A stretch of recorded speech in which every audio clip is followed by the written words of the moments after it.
up. I know we all miss dance floors, but thankfully today's guest will bring us to the dance floor, at least in our hearts, in our words. We'll all rejoin the dance floor a little bit.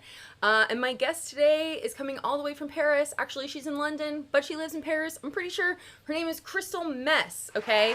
I've heard about Crystallmess when working with Because Music on a compilation they've put together called Nadsat. Nadsat is all about the next wave of club leaders in Paris, many of whom are the children of immigrants or immigrants themselves. Christelle, it's her actual name, Christelle, grew up in a French, Caribbean, and African household, and her work is rich with cultural context. Her musical productions are heavy, very textural, as you will hear in a moment, explosions of deep emotional depth. That's really great. They're dark, but also sensual, and they bring in elements of techno. She was just banging Nola bounce there, hip hop. Well, her DJ sets are definitely all over the place, as we were able to explore just a little bit in that Boiler Room set, which you should all check out in full on Daily Motion. She's not just a producer and a DJ, though. She's also a visual artist working with mixed media to create audiovisual presentations that tell definitive stories, one of which we're going to talk about her collective amnesia, memories of Logo B, which I don't know if you tuned in a little earlier. We're trying to listen to a little bit of Logo B, but she'll tell us more about that. And her latest... Oh, she's also teamed up with really great fashion brands like Kenzo to put together, soundtracks for their lines. So she has her fingers in a lot of different mediums. But her latest single is called Issa Revenge. It's a really powerful song that kind of is, I think, a good introduction to what her personal tunes sound like, and it is definitely a fucking banger. It's the track that she contributed to that compilation from Because Music, Nadsat. I believe that comes out later this year. I don't think it's out totally, but her track might be one of the lead singles. It's already out. There's not an actual music video for it, so I took that Boiler Room set that we were just watching and I downloaded the video. I screen recorded it and I edited this fucked up visualizer for it. I think it captures the energy of the song. Hopefully it doesn't totally overwhelm you. Let me know what you think, and when we come back I will have Crystallmess on the line. So enjoy. Have a dance party. You have to dance. This is the part where we all dance.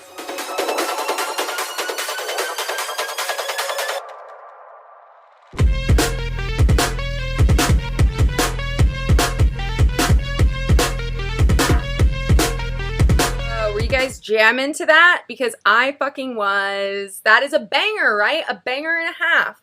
But I have Christelle on the line. Christelle, wait, where are you? It's not you. It's not your fault. I'm just where are you? Hold on. She's here. Everyone can hear her.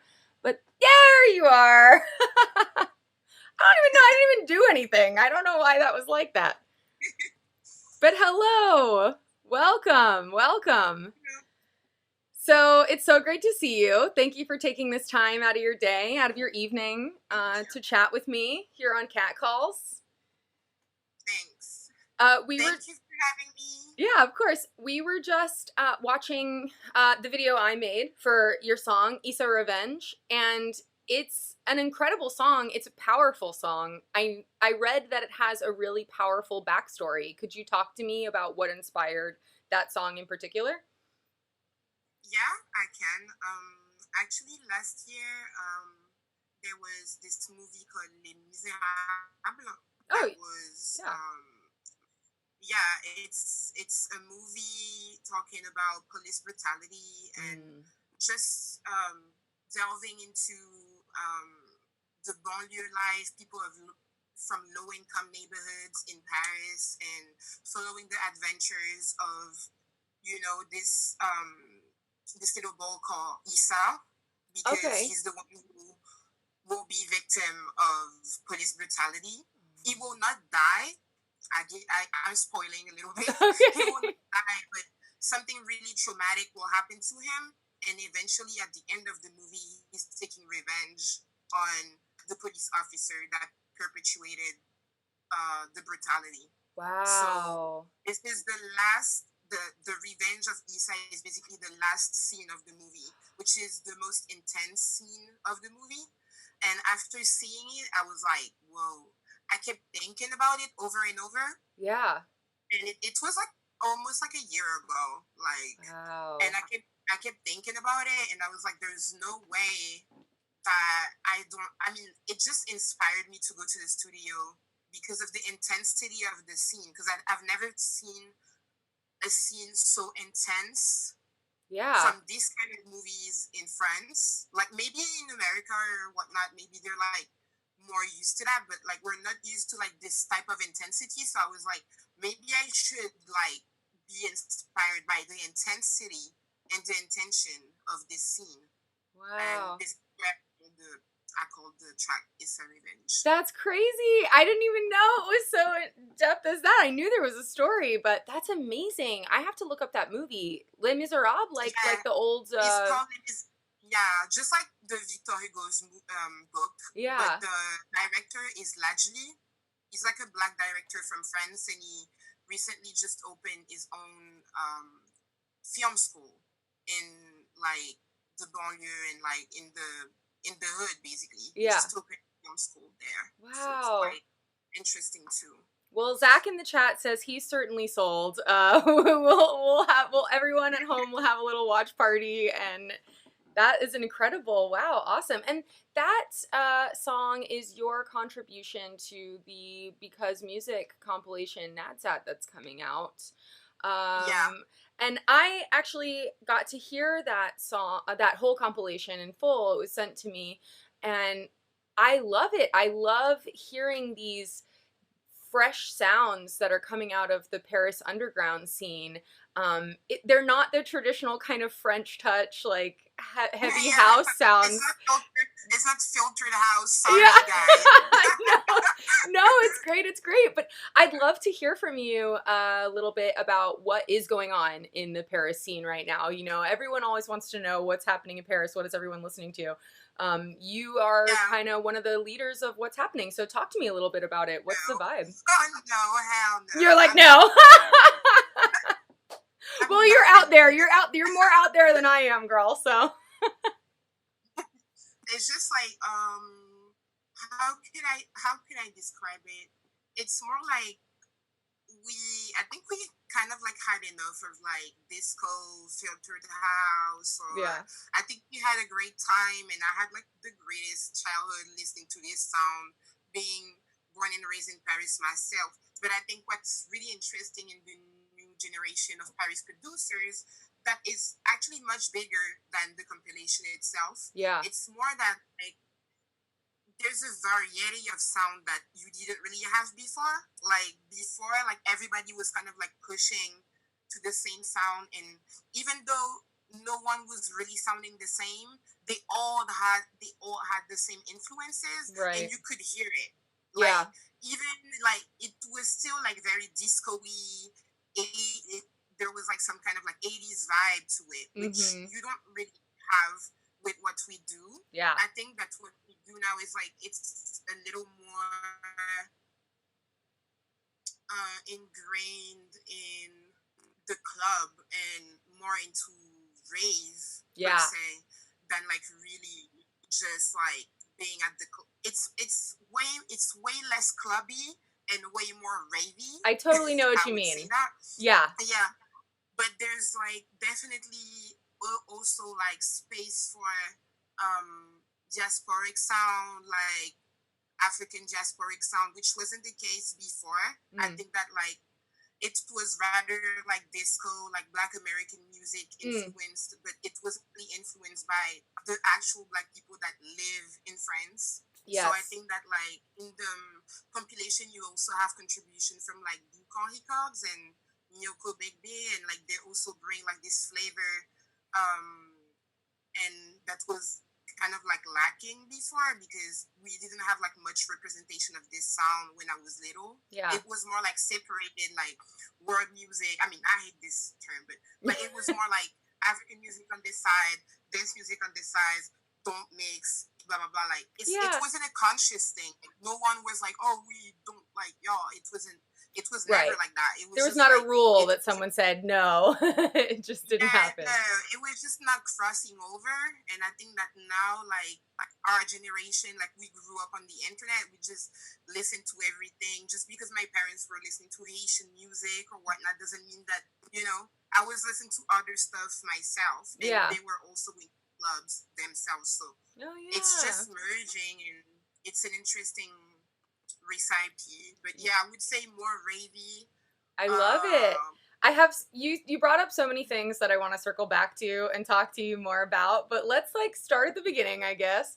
So you were born and raised in Paris yourself. Talk to me about your roots in the club scene. Like, what was the first party you went to? What was the first rave you went to? Like, when did you tap into this sound? I just talked about that. I'm in the residency right now, so I'm at the studio. Oh, okay, cool. In London, right? You're in London. I'm in the outskirts of London. I'm like in Cambridge. Okay, yeah. Countryside. But yeah, I was speaking to the curator of like this art center that I'm currently in. I was speaking to him about her first club momentum and our first club like memories like last night. And mine is definitely social club, like a little before. I know about social club. I've never been there, but I know about it. I was definitely not legal. I was gonna say, how old could you have been? Like, I was 14, 15, 14. Yes, something girl. like that. And before that, they had like the what you call the triptyque. So I would go there, but then it closed down and they changed it into social club, and that's where I really had the best club memories ever. Yeah. I know it wasn't perfect because now looking back at it, as a DJ myself and as a producer myself, I'm like, some stuff weren't definitely not perfect, but it was definitely a great place to be a teen too, because they weren't really like super, strict on the age restriction. So a lot of people my age, actually a lot of people my age were also in the club pretending to be 18. I love it. Just like smoking a cigarette, like, I look old. Yeah. We were looking at each other like, I see you. Yeah. Underage recognize underage, like, don't play. Exactly. So me, I've always been passionate about music. My thing was like, I was never into like, maybe after high school, but before high school, I was never into alcohol or drugs or anything like that. I was coming for music. Yeah. And I would say that the best memories that I had was definitely, it wasn't at Social Club. It was at Péniche Concorde Atlantique. And it was like this huge headbanger, rave, like, and everybody had to be, it was, how do you say that in English? Like, everybody had to be dressed up as something. Oh, like a costume or something. In theme. Yeah, that's my favorite kind of party. Like, put a little bit of effort in and we will all have a great time. It was perfect because it was like just everything that I liked in one place, which was like Justice was playing, DJ Medi, rest in peace. Rest in peace. Like, yeah. Everybody was there. Like, also, like, it was super kids friendly because, like, like kids love costumes, so like we took it so seriously. Like, I was like a mermaid, like everybody showed up, like it was just so great. That's like, so I'm so jealous of you right now. I wish I could like get inside your brain and like party there. It was really great. Also, it was on a boat, so small detail. Also, it was on a boat. What were you, like, on the Seine or something? Were you like, where were you? Yeah, we were on the Seine. Wow. I went there with my cousin because my cousin was kind of like my accomplice. She was older than me, but she was making excuses for me so I could go out, and she was also looking after me. Nice yeah, cousin. She was 3 years older, and she was always like, okay, like I was the one finding the parties, and she was the one finding the excuses. Yo, good partnership. I like this. Exactly. To this day, say like we're still best friends, you know? Yeah. And it's just like we were just really fan of what was happening, and I think we were highly conscious of that we were being the center of electronic music. I think Yeah. even if you're 16 and you're really into that, you know that it's the place to be. So Yeah. there was no way that I would stay at home or go to like house parties with my little junior high school friends. I wasn't interested in that at all. There's better places. There's a boat over there. DJ Medi and Justice are on it. We gotta go. I was interested in being in the club from an early age. Wow. I've been a club kid. So how did you then find yourself creeping into this harder world of sounds? Because your music, it's not necessarily, I mean, Ed Banger has a lot of hard sounds in their style, but it's still very much this like disco influenced French touch thing. So how did you get introduced to this like gritty, like dark emotion shit? I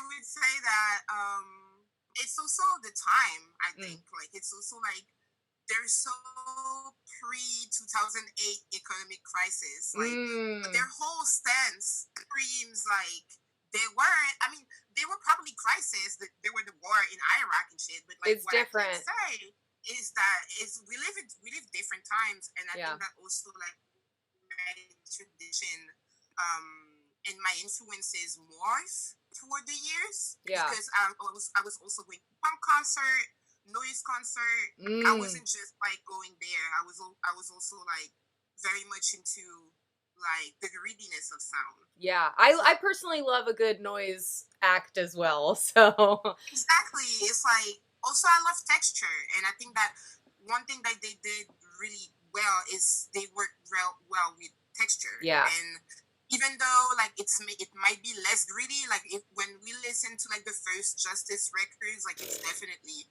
very noisy. Yes. And very punk. And that's what appealed to me too. That whole bit. Now I can't think of the name of the song, but you'll know it when it's like. Of Nadsat. Yeah. That's like the best part of the fucking song. You're just like, what is all this like? Wow.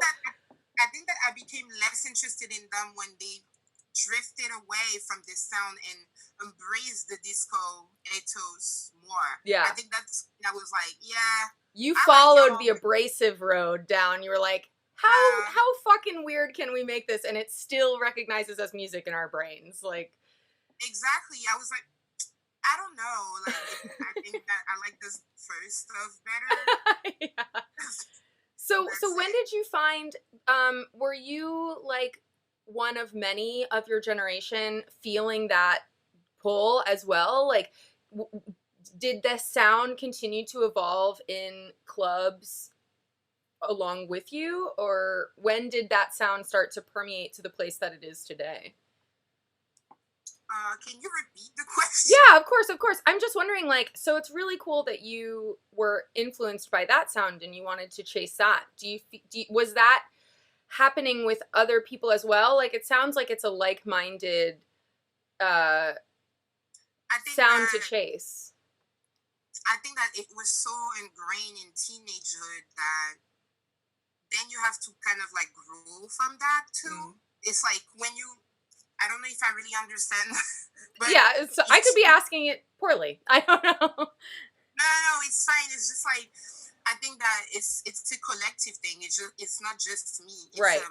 And I think that also like it was really ingrained in like teenagehood. Like these sounds were like associated with your childhood, with your teenagehood. So when you grow out of it, you want to experiment. You want other things. Like I think that it wasn't like a real rejection or anything, but it was also like these guys kind of like let go of the club. If I'm being honest, like they started to big live acts and like totally.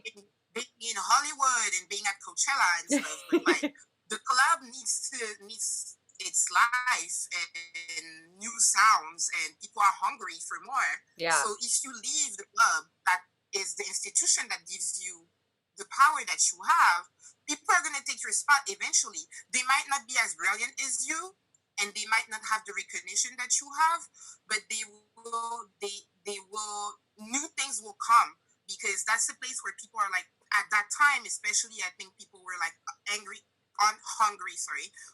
for new sounds. Yeah.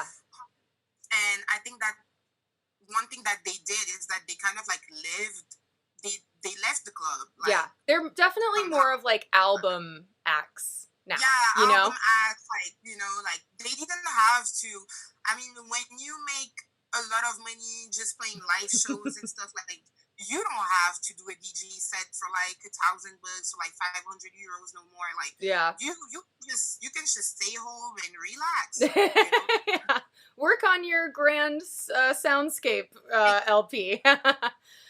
Exactly. Which is, I'm not gonna sit here and lie. Like, everyone aspires to that. Yeah. I think that being a DJ is great, and I think that is powerful, but I also think that it has a life expectancy, especially as a woman.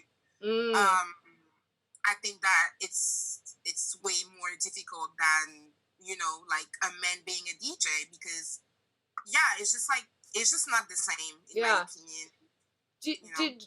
When did you start DJing? When did you make the shift from I'm this underage kid who's addicted to going to clubs to like, fuck it, I'm gonna DJ. Like, I could do this shit too. What? So that happened when, I would say, like, I was hanging out with one of the guys from Ed Banger and DJ Feeds, and I was like, okay, like, you're really cool. Like, I was learning a lot. Like, he was like giving me a lot of records, nice, like vinyls. Nice. Like, I was learning a lot, and I was also like giving a lot because I was younger. So you have a younger energy around you. Yeah. Like, I was also showing him what was hot at the time, sonically. So that's that bloodline right there. You got, what are the kids listening to? Exactly. So at the time, I have to give credit to Rinse France too, because at the time, like a little bit before that, like a place opened that is called Le Jeune. Like the people? It was sort of like a bar, but downstairs you had like a little club. Oh, and cool. It was closing at 2 a.m. And I think that it's my ambition to be a DJ kind of like grow when social club closed, actually. Okay. I think that like when I could be an active clubber, I think that it was in the back of my mind, but I was never giving it a chance because I was being satisfied. I was being satisfied every weekend, every Thursday something was happening, so I wasn't, right. I wasn't really in need. I wasn't frustrated. I think that I started to desire music for myself and music making and DJing when I didn't have anything to do anymore. I mean, of course. You're like, I have to make the music. Where's the music? Yeah, it's like when you get frustrated, I think creativity, like a lot of people are like, oh, I was 3 and my parents, they enrolled me in some music school or some shit. Like, this is not my story. My story is being a creative is being frustrated. Once I became frustrated and nothing was really happening, or everything that was happening was not for me, because at this point, Paris started to be like very techno-ish, but not in the sense of the techno that we're listening or that I'm making now, but in a very minimalistic way. And kind of techie, really like I couldn't really understand it. I was like, I need rage. I feel the same way. I'm kind of like, has it been the same song for like 10 minutes? What's happening? I was just like, I was vibing, but also I was like not being satisfied. Clearly, I would go home and feel frustrated, and there would be people that want to see play, and they can't play anymore, or when they're playing, nobody's really coming. So at some point, I was like, okay, like, I want to do that because the stuff that I want to listen to, nobody's playing it anymore. So, and nobody's playing it, period. So, you need to, do what you gotta do. Fuck yeah. And at this point, there was this bar, and the of the bar, Midi, was really like he's like a really cool dude. Like he would look at us and be like, "Listen, like y'all can throw a party, but at 2 y'all gotta be out." He would pay us like cash at the end of the month, at the end of the night or whatever of the night. At this time too, there was like this show called Overdrive Infinity, hosted by Tiki Latex. Oh, sick. And it was kind of like sort of like a boiler room, but like more on the weird side, because there was also like a crew of graphic designer working on like the backdrop, like, and so it was a lot of stuff were going on, but it was really underground, and I wanted to be part of it because I felt frustrated. Yeah. That's so sick. I love that. And I feel you.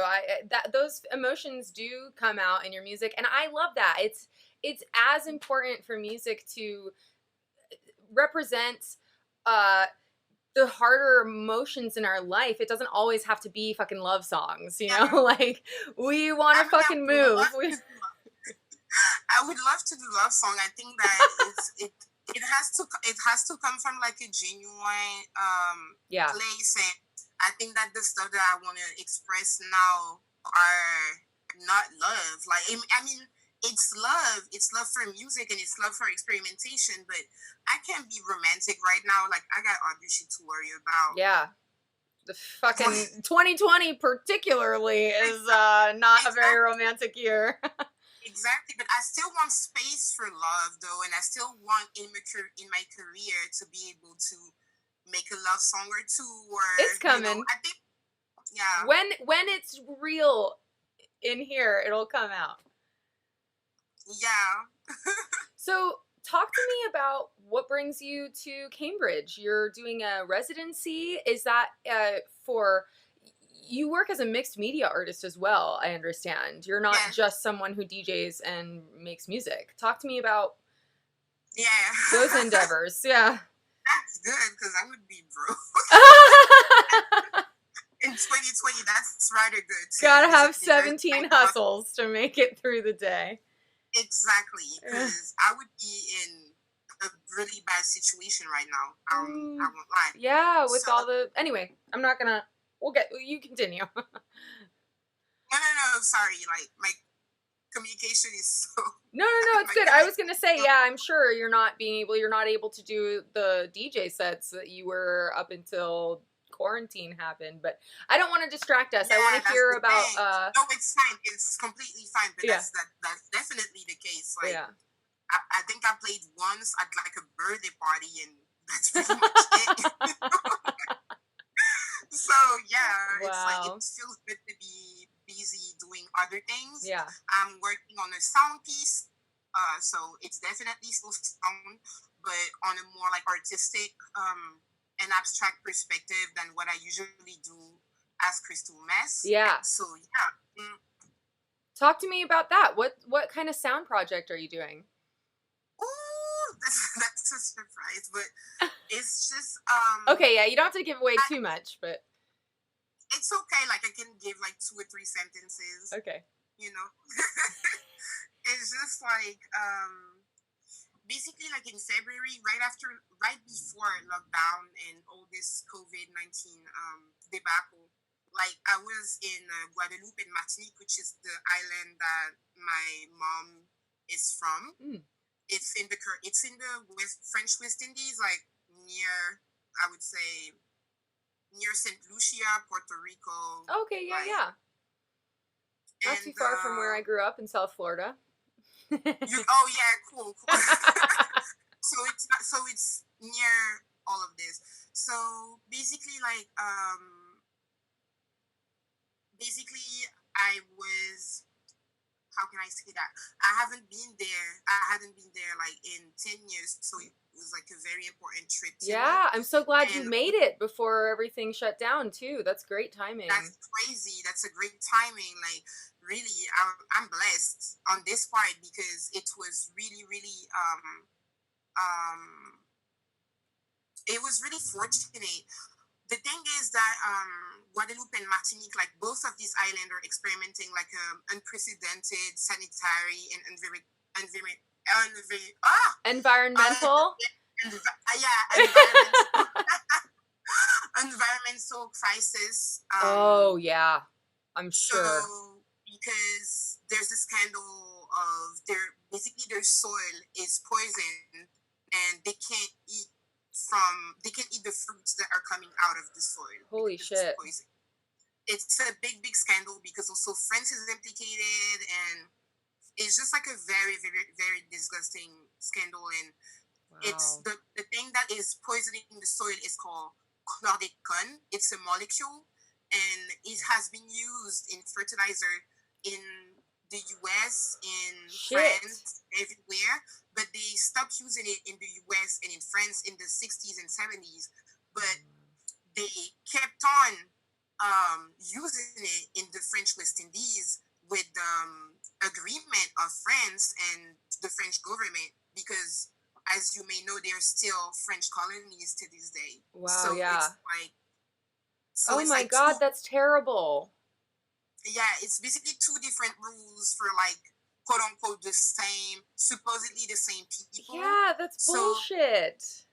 Yeah, so basically Martinique and Guadeloupe have the highest rate and percentage of like prostate cancer in the world. And there's it's like it's a very, very small island. Yeah. But like everybody has cancer, like everyone. So it's like holy really shit. fucked up. And so I went there, I kind of like, I don't know, like it felt really good, but also it felt bittersweet because even though it looks paradisiac, it looks like the Bahamas, everything is beautiful, the people are welcoming and whatnot, and you have like this postcard imagery, you know, like, but the reality is really, really insane. Yeah. And their livelihood is put in jeopardy. So basically, like, I will try to, you know, do a storytelling of that without really using any words. Wow.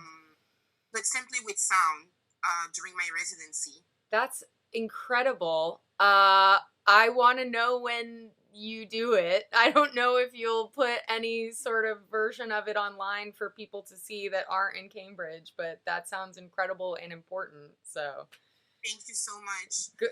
I mean, we're currently, I mean, I'm still piecing things together and working on it as we speak, but once it's done, I'm going to see like which channel I will use to promote it and like show it. That's so cool. Well, good luck with all of that. I'm sure you're in the thick of it. Much. You're just like, oh, how do I put this together? Yeah. Oh my god. Tell me about it. But that reminds me of the piece you did, Collective Amnesia, in memory of Logo Bee, which I'd never heard of Logo Bee before until I started looking into you and learning about you and that compilation. I'd love to hear about that whole thing. It's such an interesting thing. I actually was going to leave in the chat for everyone to check out the piece you wrote about the history of Logo Bee and everything, but I'd love to hear from you. What is Logo Bee and why did you have to create this story about it? Wait a second. Yeah, all good. I'm gonna pull up that story. You don't have to do it. And I'll share it with everyone in the chat now. No, I kind of like want to get on Twitch. Oh yeah, okay. I kind of like, I don't know how. Well, you can just go to twitch.com/Katbine, my name, K-A-T. Oh yeah, I'm seeing it now. You just put oh wow. Oh no, it's the ad play. Oh my god, there's a commercial on it. Yeah, just turn the volume down. Otherwise, we're gonna hear ourselves and it'll become weird. Okay, it's just to see what it is, because people keep talking to me about Twitch, and I'm really, really interested. Yeah. You know, like so about Logo Bee. Logo Bee is like basically it's a genre of music that comes from Ivory Coast, but that was actually born in Paris. It's born in Paris from Ivorian immigrants. Yeah, okay. My dad is from Ivory Coast, and what was always funny to me is how kids that grew up in France managed to like digest Ivorian music and make it their own with their own dance, because Logobi is kind of like a syncretism, like a mixture between like hard style, Belgian art style, like super like gabberish type of sound, like very gabber, hardcore techno sound, and Ivorian sound. So it has always been like a very interesting hybrid of sorts. Encounter. I can't really hear you anymore. Oh, is it because you muted your? Oh. Oh my god. Here, just turn the volume down on the I was hearing you just fine. Yeah, I was hearing you just fine. Okay. Oh my lord. That's okay. So I'm so back in technology. It's all good, girl. It's all fine. We're just having a casual good time here. But so it's interesting to hear you say that it's like kind of this mix of gabber and music from the Ivory Coast. I was trying to find some Logobi to listen to so I could get my own like perspective on it. I don't know if what I found was actually Logobi music. Are there artists or songs that you would recommend as like classics of Logobi? Can I play something? Yeah, totally. Okay. Cool. Just make sure that you don't have Twitch volume up, because then it'll become a weird fucking like. I left Twitch. Okay. Oh my lord, no. This interview is funny. Yeah, it should be. It should be fun. Okay, so I'm like over here trying to get your face squared too.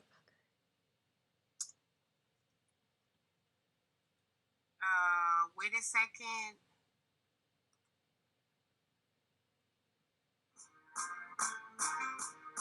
Ooh, okay.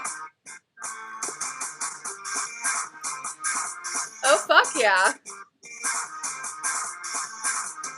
And then how do I dance to this? I know there's dancing involved. Will you bounce with your head like...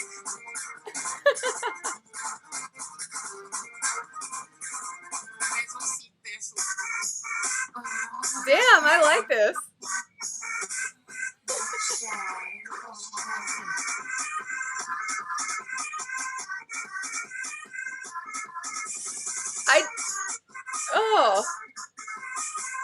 I love the beat. Yeah, I totally see what you're saying. So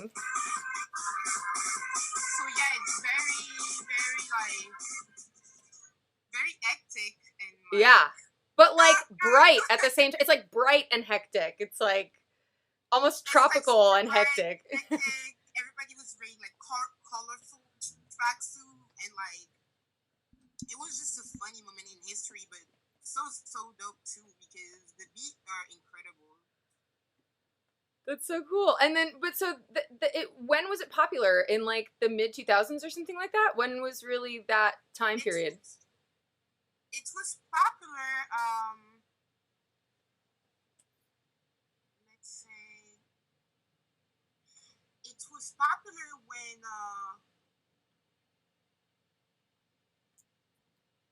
It was popular in 2009. From 2009 up to 2011. Okay. I would say. So it lasted 2 years. It was a really quick moment, but it's still, very important, in my opinion.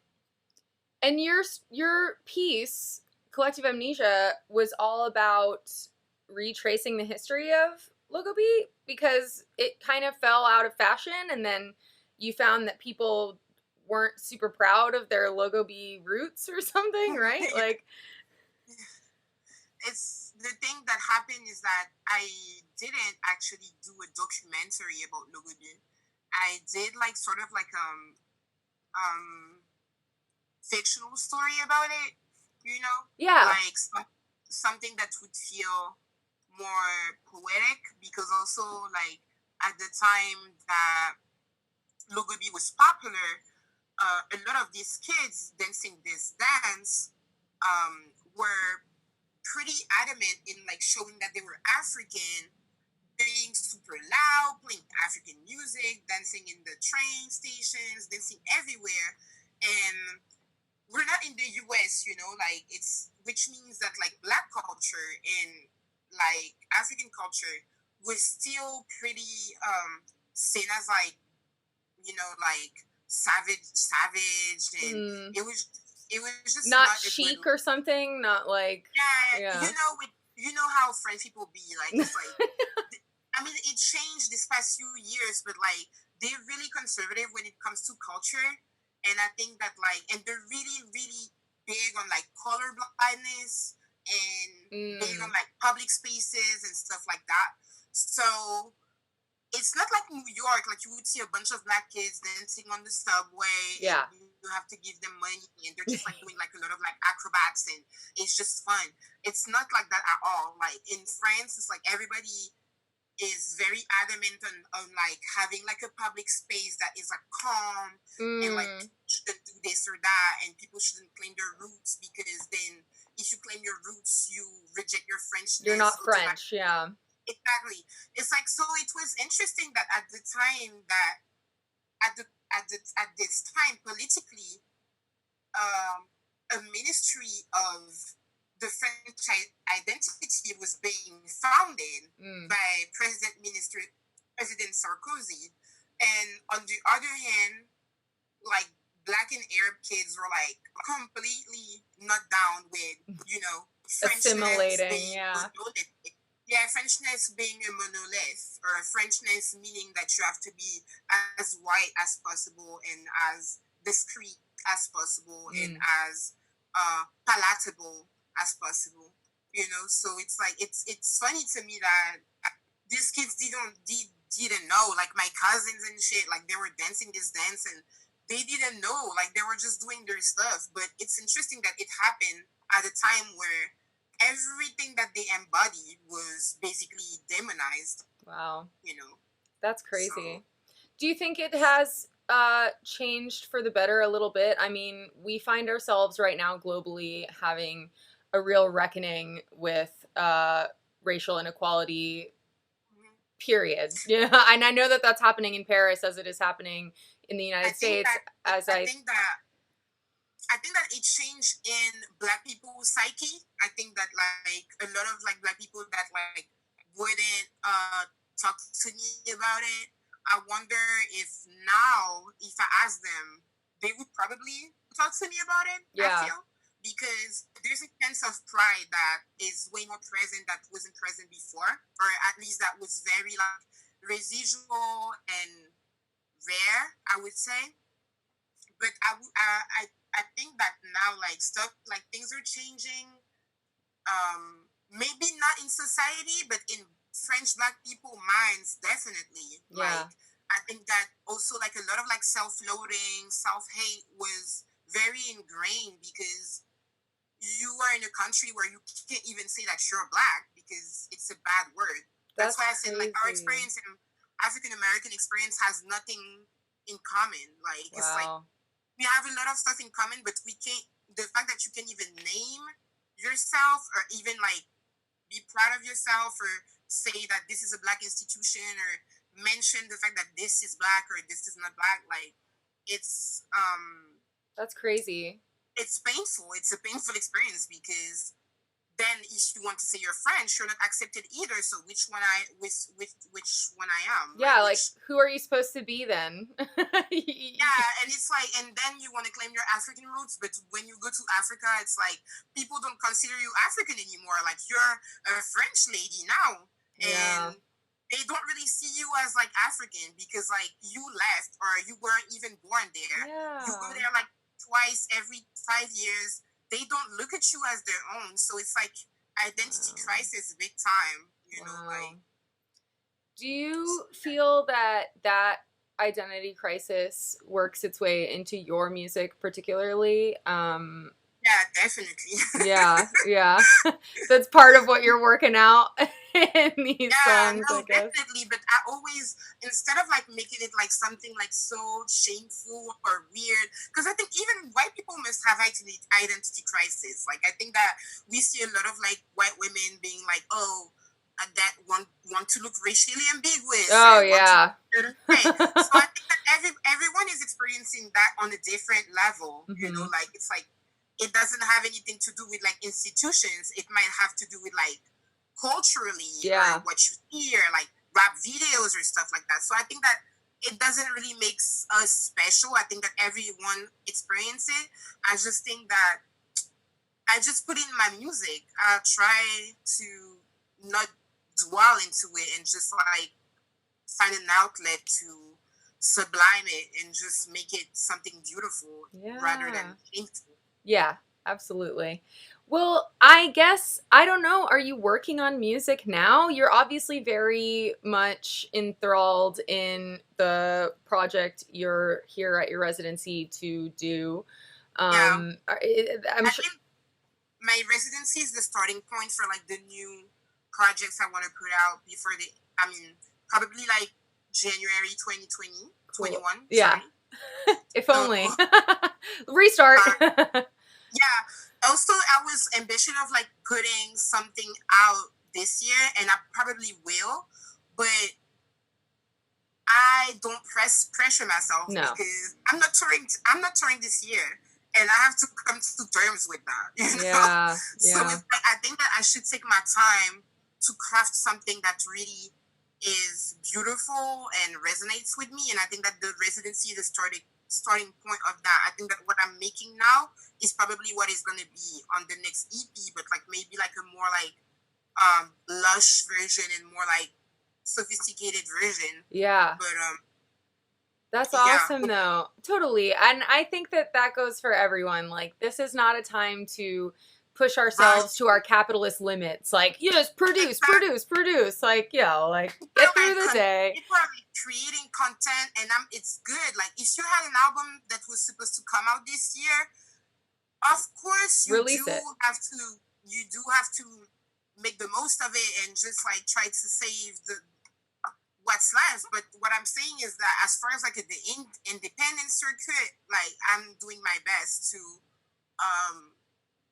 stay true and not get lost in the sauce, because I think that it's a lot of, it's depressing times. I'm not trying to put pressure on myself. Yeah. And obviously music is still coming out. I just released 2 songs, 2 mixes this past few weeks, and now I'm working, and the sonic piece is probably going to come out in probably in September or October. Cool. I'm also working on art for Centre Georges Pompidou. So yeah, I'm really focused on my art too. That's awesome. Where can we find those songs and mixes that you just released? You can find them on my SoundCloud. Okay. And you can find the songs on Spotify, but also on my Bandcamp. But as far as like the mixes are definitely on SoundCloud. Okay, cool. I will have a residency on NTS Radio, the London radio. Oh yeah. So it's a monthly show. It's called Unleashed, and this is where I experiment as far as like sound and trying new things and making mistakes. And I like that kind of space. That's what this is for me. Exactly. No, I can understand that. Like when you have your own little space, it's really precious and you have to cherish it. So I really understand what you're doing with your show. Thank you. It's nice. Like I just really enjoy having my own residency. And yeah, pretty much like trying to make the most of it and getting to my art, and I'm going into another residency in October. So wow, so you're busy. You're gonna be all right. Yeah, more art, like more on the art tip, and the music is also stay tuned. So cool. Well, anything that you create, I'm sure, is fantastic. I can't wait to consume it. Thank you. It's been such an incredible pleasure to speak with you today. I'm so honored to meet you and get to know you better. Is there anything else that you want to say or mention before getting off here? I don't want to leave anything unmentioned if it's important to you. I think that everything was basically like discussed, and it was really nice to have it didn't feel like an interview. It felt more like a conversation. So I'm really happy about. Yeah, I was really happy actually. I like speaking to you. It was really nice, and thank you for having me. Thank you so much. And that's my intention, so I'm glad. I hope to come on your side of the globe soon. Where are you located? Please. I'm actually in San Francisco right now. I'm from South Florida, but I met a guy out here who's from Paris originally. Oh. So I could come to Paris sometime too. I want to know where you're hanging out and partying. So if I come to Paris, I'm gonna find you. I'm gonna be like, Crystal. Of course. Take me to the good I've parties. Never been to San Francisco, but I really like California. Like, I love LA. Definitely. Come on out here. We'll have a little pen pal hangout session. It'll be good. Thank you so much. Thank Bye-bye. you so much. Have a great rest of your evening. Thank you. Bye.